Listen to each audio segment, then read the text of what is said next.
Shalom anak-anak semuanya, saya yakin kamu sudah siap untuk belajar lagi firman Tuhan ya. Saya senang karena mengetahui kamu siap untuk belajar firman Tuhan.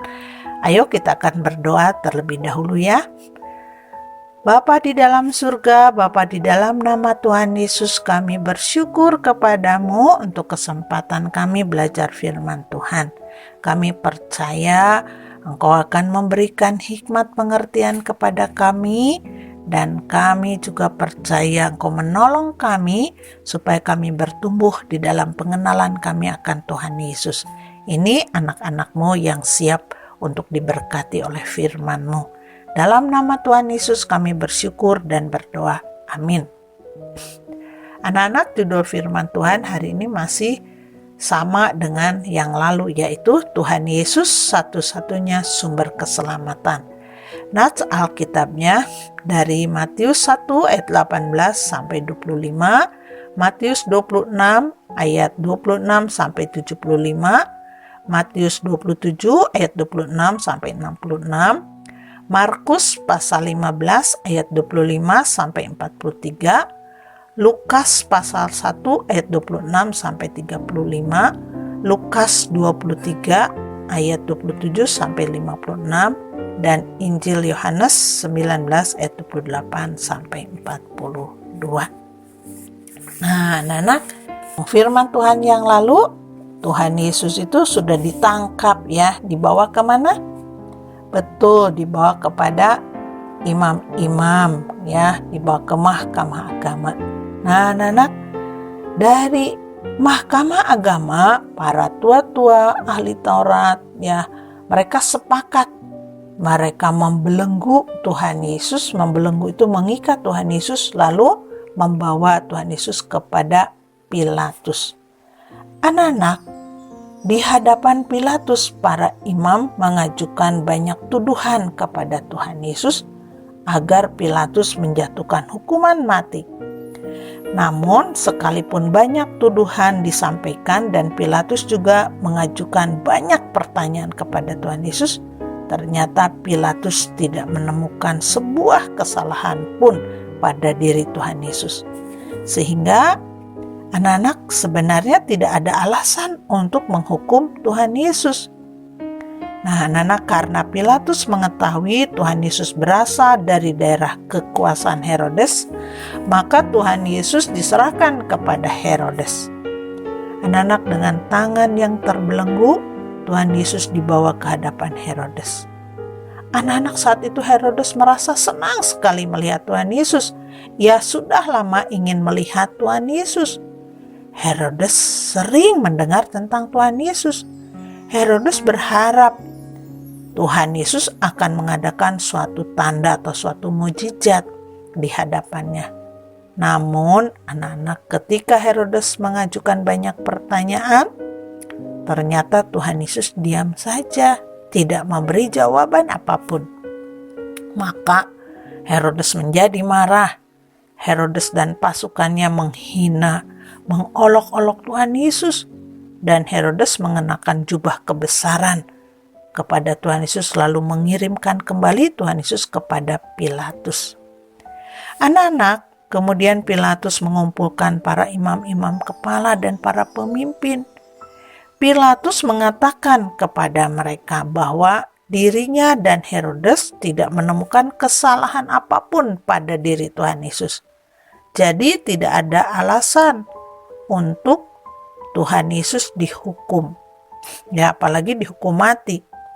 Namun anak-anak, saat itu orang banyak berteriak, "Salibkan dia! Salibkan dia!"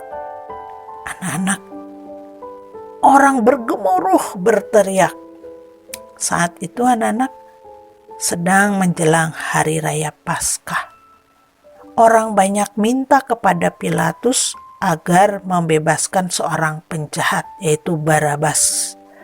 Tetapi Tuhan Yesus yang tidak bersalah harus dihukum mati, yaitu dengan cara disalibkan. Anak-anak, Pilatus kemudian mencuci tangannya Dia berkata dia tidak mau disalahkan. Ya, lalu Pilatus menyerahkan Tuhan Yesus untuk disalibkan.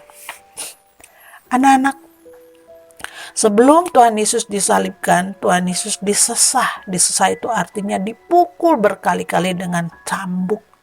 Ya, cambuknya ada durinya, sehingga ketika Tuhan Yesus dipukul berkali-kali dengan cambuk, tubuhnya terluka. Darahnya keluar dari tubuh Tuhan Yesus. Anak-anak, para serdadu prajurit berkumpul mengelilingi Tuhan Yesus. Mereka mengganti pakaian Tuhan Yesus dengan jubah ungu. Lalu mereka memberikan kepada Tuhan Yesus sebuah mahkota duri. Dan mereka menaruh mahkota duri itu di atas kepala Tuhan Yesus. Aduh, pasti itu sakit sekali ya. Anak-anak, darah kembali menetes dari kepala Tuhan Yesus. Anak-anak, apakah saat itu Tuhan Yesus melawan? Anak-anak, Tuhan Yesus sama sekali tidak melawan. Tuhan Yesus membiarkan dirinya dianiaya, dipukulin, dihina, diolok-olok. Anak-anak, saat itu para prajurit juga memberikan tongkat di tangan Tuhan Yesus. Lalu mereka pura-pura menyembah Tuhan Yesus dan berkata, "Salam hai Raja orang Yahudi." Anak-anak, para prajurit menghina Tuhan Yesus. Lalu sesudah mereka menghina Tuhan Yesus, mereka mengambil tongkat yang dipegang oleh tangan Tuhan Yesus. Lalu tongkat itu dipukulkan ke kepala Tuhan Yesus. Oh, Tuhan Yesus pasti sangat kesakitan. Kepala yang pakai mahkota duri itu makin terluka. Pasti mahkota itu makin tertancap ya di kepalanya. Namun anak-anak, firman Tuhan mengatakan Tuhan Yesus tetap diam. Dia tidak melawan. Dia tidak marah-marah. Anak-anak, Tuhan Yesus tahu apa yang harus dilakukannya. Tuhan Yesus sedang menunjukkan kasih-Nya yang besar bagi kamu dan saya yang berdosa, bagi semua orang yang berdosa. Anak-anak, setelah mengalami banyak pukulan, hinaan, tubuhnya sudah terluka dengan parah ya, wajahnya sudah biru-biru, sudah penuh dengan darah. Anak-anak, Tuhan Yesus dibawa keluar untuk disalibkan. Anak-anak, di sepanjang jalan menuju Bukit Golgota, Tuhan Yesus berjalan dengan memikul kayu salib yang berat yang akan digunakan untuk menyalibkan Tuhan Yesus.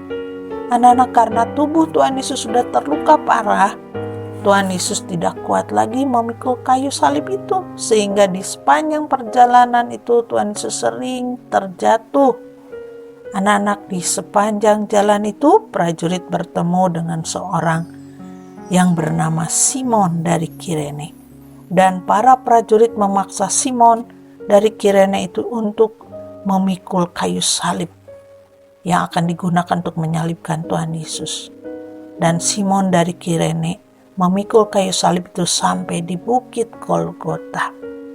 Anak-anak, firman Tuhan menuliskan, pada jam 9 pagi Tuhan Yesus disalibkan di antara dua orang penjahat. Tuhan Yesus diberi minum anggur. Anggur itu dicampur dengan empedu. Anak-anak, mereka membuang undi untuk jubah Tuhan Yesus. Dan mereka mengejek kembali. Mengejek Tuhan Yesus, menghina Tuhan Yesus, padahal Tuhan Yesus sudah menderita. Tapi Tuhan Yesus tetap diam. Dia sudah sangat menderita. Tuhan Yesus tidak membalas kejahatan mereka.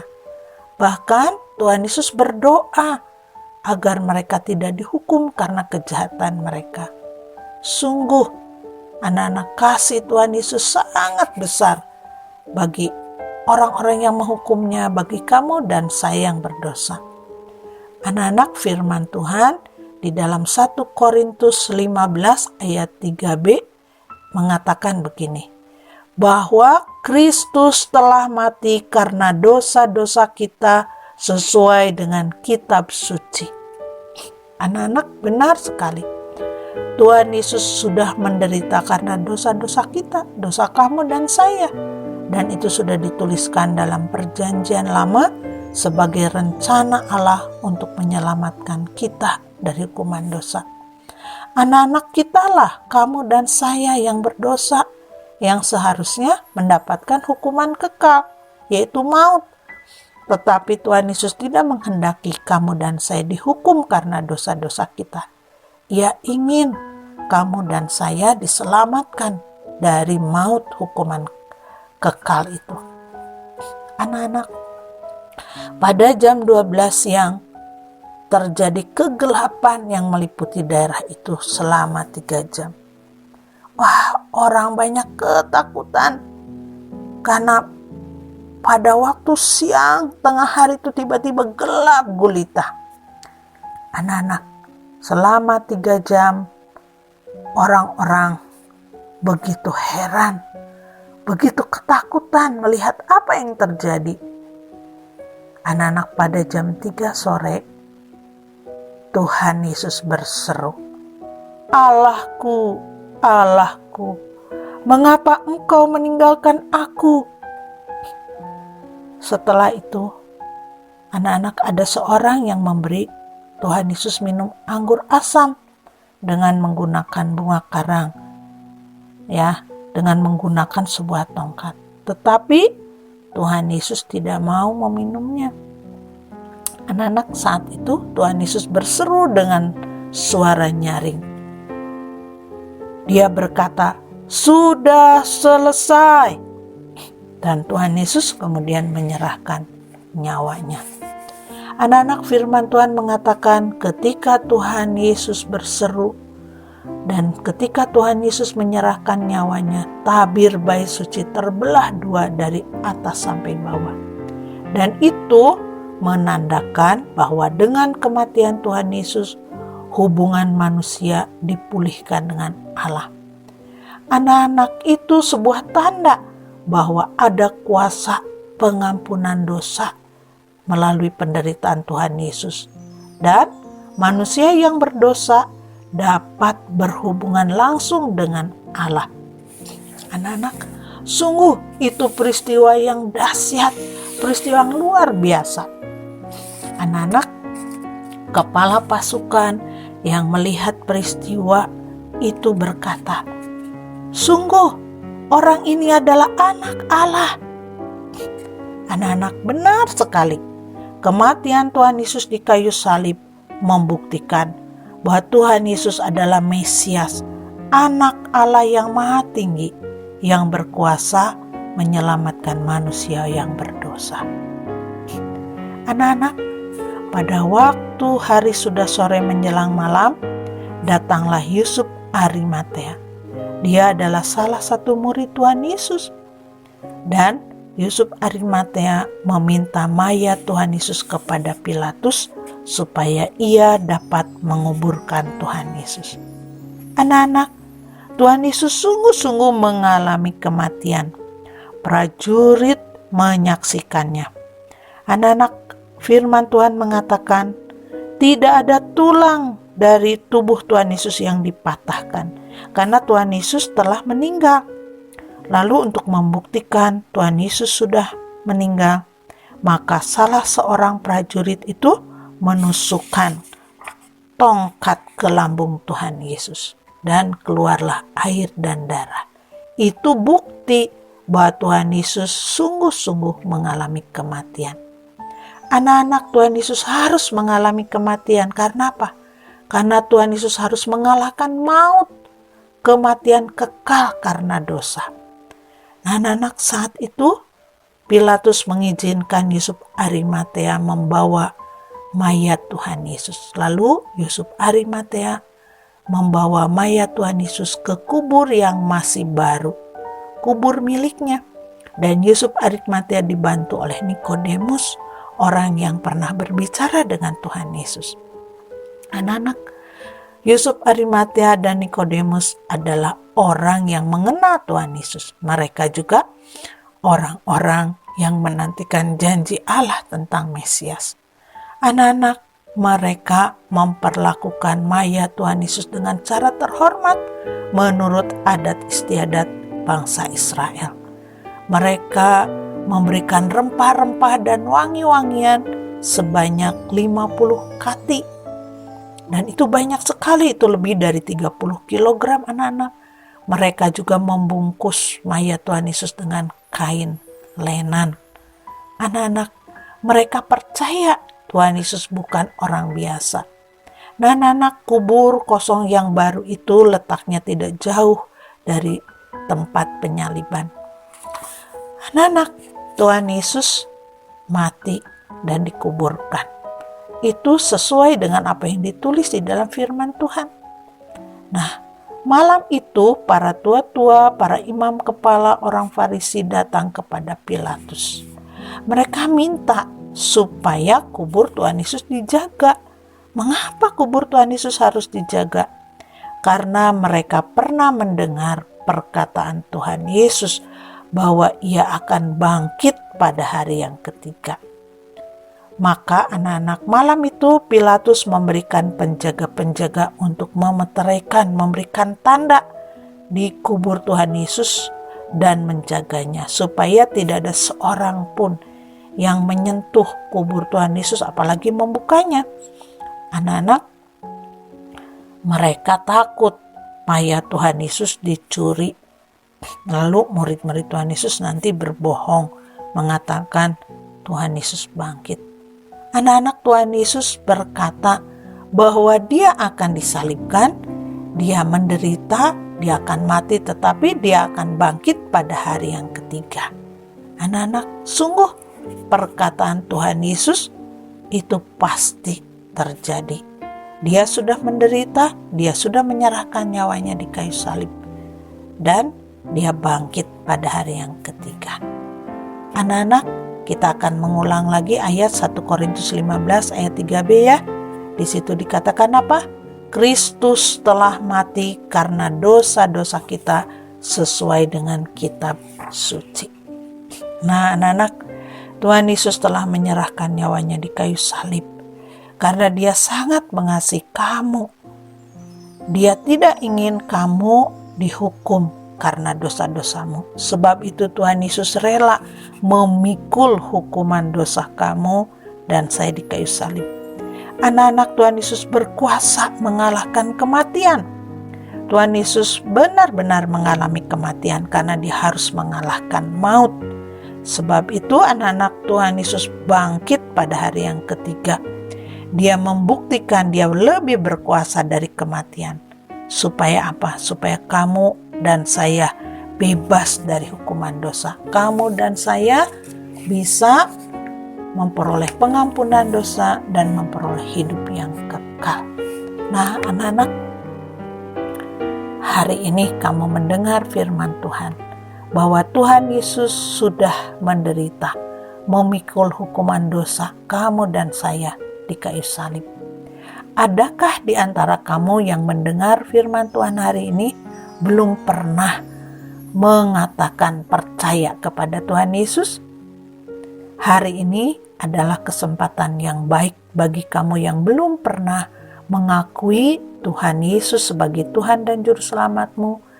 Bagi kamu yang belum pernah mengatakan percaya kepada Tuhan Yesus, supaya hari ini kamu dapat mengatakan kepada Tuhan Yesus, Tuhan Yesus, saya percaya kepadamu. Saya percaya Engkau sudah menderita di kayu salib karena memikul dosa-dosa saya. Saya percaya Engkau sudah mati di kayu salib supaya saya tidak dihukum karena dosa-dosa saya. Dan saya percaya Engkau bangkit pada hari yang ketiga. Dan saya percaya saya memperoleh hidup yang kekal. Nah, anak-anak, bagi kamu yang mau mengatakan seperti itu, Tuhan Yesus senang kalau kamu datang kepadanya, mengaku percaya kepadanya. Nah, anak-anak, kamu yang sudah percaya kepada Tuhan Yesus, kamu dan saya bisa mengucap syukur karena kita sudah memperoleh kepastian keselamatan. Ketika kamu dan saya percaya kepada Tuhan Yesus, yang pertama terjadi adalah hatimu yang kotor, yang gelap karena dosa, menjadi bersih oleh darah Tuhan Yesus. Firman Tuhan mengatakan 1 Yohanes 1 ayat 7b, dan darah Yesus anaknya itu menyucikan kita daripada segala dosa. Itulah yang terjadi ketika kamu dan saya percaya kepada Tuhan Yesus. Yang kedua, ketika kamu percaya kepada Tuhan Yesus, kamu pasti memperoleh hidup yang kekal. Yohanes 3 ayat 16 mengatakan, karena begitu besar kasih Allah akan dunia ini, sehingga ia telah mengaruniakan anaknya yang tunggal, supaya barang siapa yang percaya kepadanya tidak binasa, melainkan beroleh hidup yang kekal. Jadi, anak-anak Tuhan Yesus yang mengatakan bahwa setiap kamu dan saya, setiap orang yang mau percaya kepadanya pasti memperoleh hidup yang kekal. Hidup yang kekal itu di mana? Di surga. Dan hidup yang kekal itu bisa kita rasakan ketika kita di dunia ini, yaitu kita merasakan penyertaan Tuhan Yesus. Nah, anak-anak, yang ketiga, ketika kamu dan saya percaya kepada Tuhan Yesus, kita memperoleh janji Tuhan Yesus. Dia berjanji ketika kita hidup di dunia ini, Dia tidak akan pernah meninggalkan kita. Ibrani 13 ayat 5b mengatakan, Aku sekali-kali tidak akan membiarkan engkau, dan aku sekali-kali tidak akan meninggalkan engkau. Ibrani 13 ayat 5b. Itulah janji Tuhan Yesus bagi kamu dan saya yang percaya kepadanya. Sebab itu, marilah kamu dan saya yang sudah percaya kepadanya tetap bersyukur kepada Tuhan Yesus, tetap percaya kepadanya. Dan kita bersyukur karena kita memiliki firman Tuhan yang sudah memberitahukan kepada kita tentang kasih Tuhan Yesus yang besar. Puji Tuhan. Anak-anak, firman Tuhan hari ini sampai di sini. Mari kita berdoa. Tuhan Yesus, kami bersyukur untuk firman-Mu hari ini. Kami percaya pengorbanan-Mu sangat besar bagi kami. Terima kasih Engkau sudah menjadi Tuhan dan Juru Selamat kami. Dalam nama Tuhan Yesus, kami bersyukur dan berdoa. Amin.